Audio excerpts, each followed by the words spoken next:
I really should have gotten some coffee. Like, anyway, gonna be a short video today. I'm gonna have a joint video as well. We are almost done with this eco narrative, which I'll be glad of because this thing has not gone the way that I wanted it to. That being said, what I've seen so far, I'm pretty excited to read about. First and foremost, the thing that I think is most pressing for my online classes. Oh gosh, guys, I'm so sorry. Listen, I made the midterm/final exam open, meaning it is simply available. You do not have to take that test yet. We're going to go ahead and talk about it a little bit so you know what it is. And it's not due until the end of the semester. So it is available when you want to take it. Now, here's what it is. The final exam is a simple timed writing test.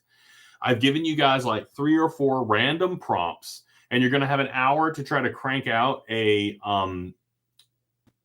written essay responding to only one of those prompts. Now, this test is a little interesting because it goes against a bit of what I usually do in the class.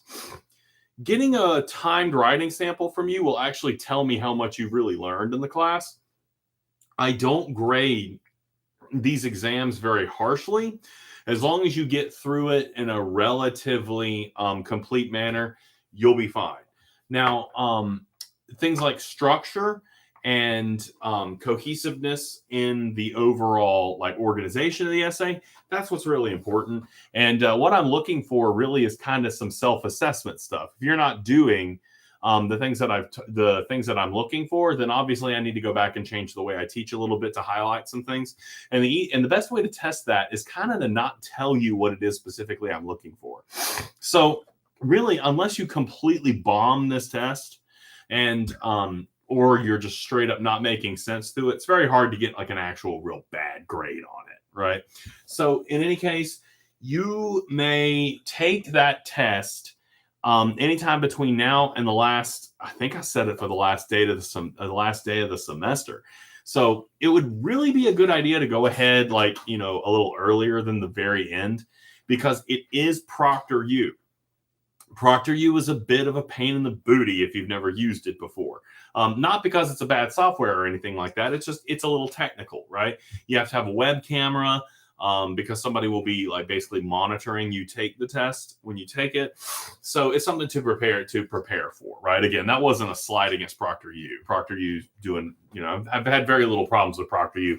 It's just a layer of complexity over the assignment that you need to keep in mind.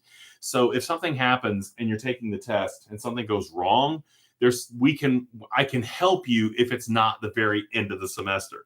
However, as we get into the final weeks, it's going to be really hard for me to help you if something goes wrong while you're taking that test. So keep that in mind as we move forward.